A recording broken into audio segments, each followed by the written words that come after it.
তো চলো শিবরাত্রির দিন সারাদিন কী করলাম তোমাদের সাথে শেয়ার করি। প্রথমে সকালে গেছিলাম, কিছু জিনিস আনার ছিল, যেমন মিষ্টি, আরও কিছু ফুল আনার ছিল, তো সেগুলো নিয়ে চলে এলাম। এই যে আমি।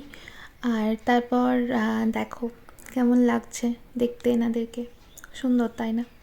আর তারপর এখানে বসে বসে আমি একটুখানি ওই মালাটা গেঁথে নিচ্ছিলাম। আর তারপর সন্ধ্যাবেলা রেডি হয়ে গেছি, এবার পুজো দিতে যাব। তো আর এখানে আমি দেখাচ্ছিলাম যে আমি কি সুন্দর একটুখানি আলতা পরেছি, আমার পাটা খুব দেখতে ভালো লাগছে, তো সেটাই দেখাচ্ছিলাম। তারপরে এই তো আমি আর মা বেরিয়ে পড়েছি। আর আমার বাড়ির কাছে এটাই শিব মন্দির, আর সাথে ওইদিকে দুর্গা মন্দির, তো এখানেই করি। তো পুজো তো শুরু হয়ে গেছে, আর ভীষণ ভিড় ছিল, বাপরে এত ভিড় ছিল যে কী বলবো।